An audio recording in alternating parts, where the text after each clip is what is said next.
What's up? Instagram, Facebook, YouTube, Defense First Boxing. Check us out on YouTube, Defense First / Tawheed versus Shaheed. However, I decided to do a quick video for a particular feeling I had a little earlier. And I'm inspired to do this, so I don't even know where to start. It's coming off the top of my head, but let's see. I've been training fighters. I've been boxing as an amateur probably since I was 17. No, my first fight was in Scranton, Pennsylvania, and I believe I was right off the Job Corps. I was 18 years old. Something like that. And soon after that, I moved to Atlantic City, New Jersey. Trained with great trainers, Bill Johnson, Howard Hurt, Arnold, Coach Arnold, a lot of great coaches. I had experience of going through, and that was just the beginning. Or even before that, in Scranton, Pennsylvania,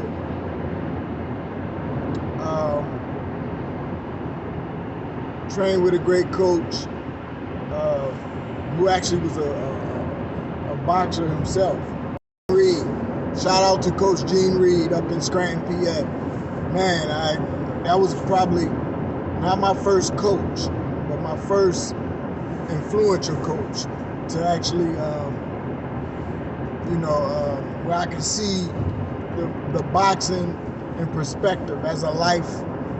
He was a professional boxer, just helping the kids out at the local recreation center in Scranton.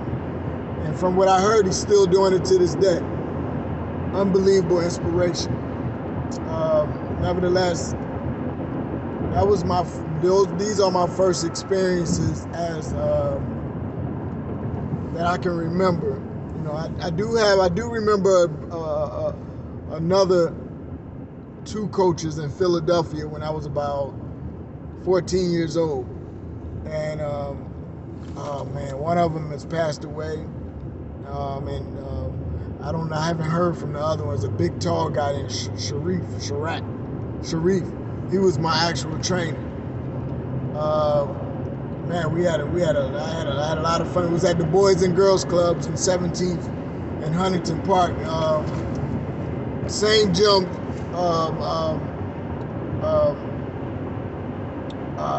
Same gym.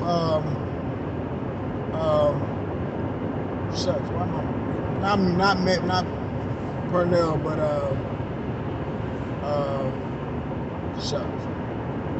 can't say Purnell without saying this fighter from the Olympics. They went in the Olympics together. From Philadelphia. I remember later. I'm getting off track. But anyway,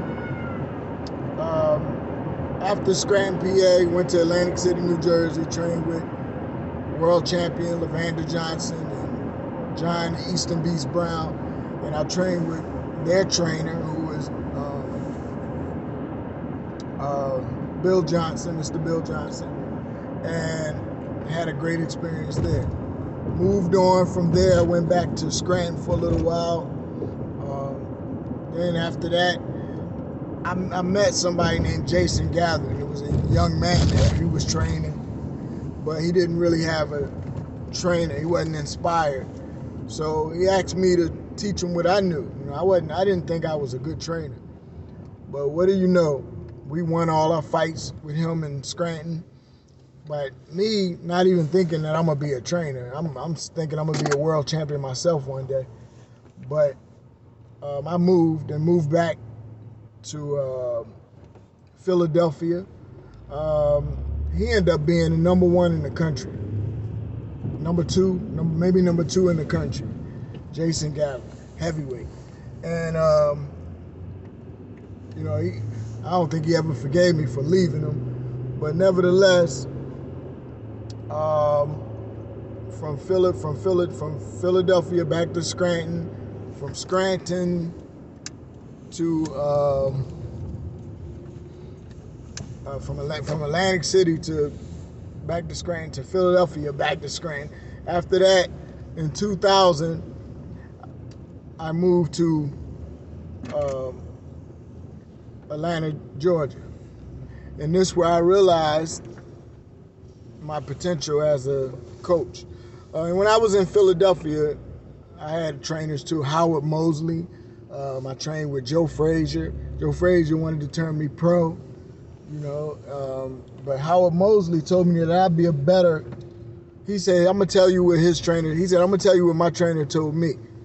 Howard Mosley told me, he said, I'm going to tell you what my trainer told me. He said, you'll be a better coach than trainer. And I didn't understand him. I didn't know why. But after thinking about it, he saw me yelling in at the kids and telling them what to do. And now as a trainer, way in 2026, I'm really, really good at that. And I'm really good at guiding people through a round. And so anyway, after that, I ran out of Philadelphia again. So I was done with Philadelphia and Atlantic City by 2000.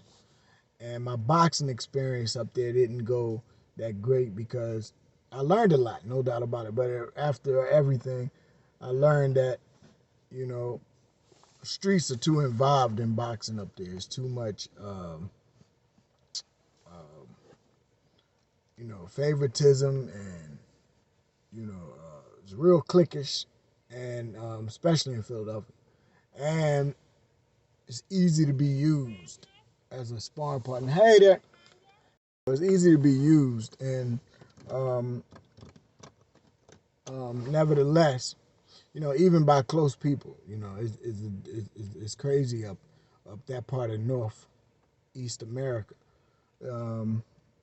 But anyway, I moved back down south where I was pretty much raised down in Georgia, but I tried this place in Atlanta, and South got self-defeatist mentality, but at the same time, some strong guys here, and really good people down here. A lot of potential. So when I came down here, I gave it up, gave up boxing altogether. What? Anyway, by me moving back down south and starting over, I let boxing go a little bit, and I just got into my plumbing, my trade, and my religion. So after some time down here, of course, I reconnected with some gyms and some kids, and started talking about my experiences and our things that we come together on. So anyway, I ended up being trainers down here, and I started getting into training. I started fighting too. I started fighting, had my first pro fight up here. It was horrible. I was a lot older, like 30-something years old. They stopped it as soon as they saw me get hit with 3 punches without answering. So, it was all good. I didn't get hurt. You could see my potential even then. Sparring with some amateurs, the coaches fell in love with me down here because they saw my potential and where I came from. So, nevertheless, had some children, and believe it or not, my destiny was to be a trainer, a great trainer. So after anyway, man, I want to end this video without going through all my super history. I wanted to just put a positive word out there for all of the people who, all of the young kids out there who having doubt about your trainer, and you want to, go to a new trainer, and you want to, you feel the urge of going to a new trainer. Now, if it's a reason to do it, if you got real reasons, I'll give you the reasons. The reasons to get a new trainer is if he's getting you hurt. Is he getting you hurt, first of all? mentally, physically, or hurt, meaning he's not teaching you what you know that you could be learning, meaning you're not learning from him, or he's physically getting you hurt, or mentally you're losing fights. Those are qualified reasons to get a new trainer, no matter who it is. And if the closer they are to you, they should understand more, and they should have respect for you, because you only got one life to live, and nobody can do that for you. Time is clocking away, so you gotta do what is good for you, not what makes you happy. Do what's good for you. Also, for the people who thinking about getting a new trainer, there's a right way and a wrong way. If you want to get a new trainer for something other than those reasons I just gave you, for example, if you want to get a new trainer because you think somebody else on that team and you think that he's going to make you good like he made that other fighter, that's not a valid reason to get another trainer. Or you want to get a trainer because some other trainer whispering in your ear telling you that he can do better and he looked like he got a better situation. No, that's not a good reason. Why? Because even if he do got a better situation, don't mean that betterment situation gonna work for you. I done been in I done been in trainer after trainer. I know. And I done been to gyms after gym. And I didn't go to different trainers because I was being slimy. I went to different trainers because I moved. My mother and my father, or I was with my grandmother, whoever I lived with, I moved with them, and I had to move. And sometimes I was homeless and I was in the gym because I love boxing. So it's different situations for different, but I'm giving you my experience. Why and why not to switch trainers or hang on to you think you hanging on to your dream. Another good reason to switch trainers, I just gave you the reasons why not to switch trainers. Why you should switch trainers is that's why you should switch if you're getting hurt, right? If why you shouldn't switch trainers is if somebody trying to throw the pimp game on you. You're trying to be pimp. There's a lot of pimps out there. They want to make money off you, and they don't really care about you. Okay?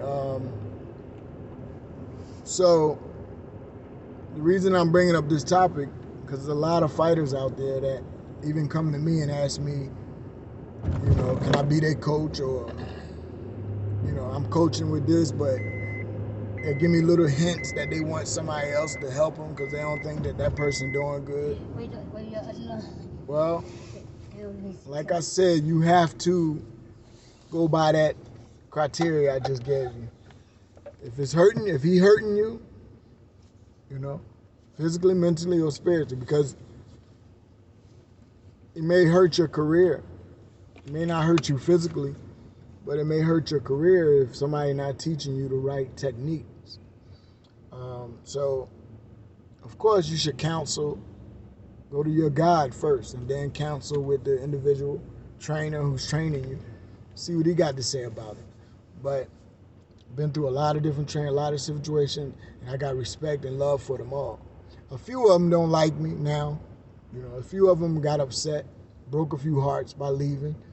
But it was more so because I had to leave. When I left a trainer, usually it was because I left the whole town. I disappeared.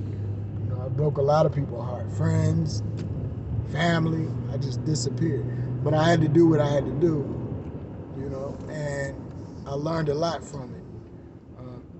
Then, even as a trainer myself, I've left fighters. That hurts fighters too. Because, you come to when you're picking a good trainer, you want more than just somebody who's got proof that he's a good trainer. Everybody talking that he's a good trainer.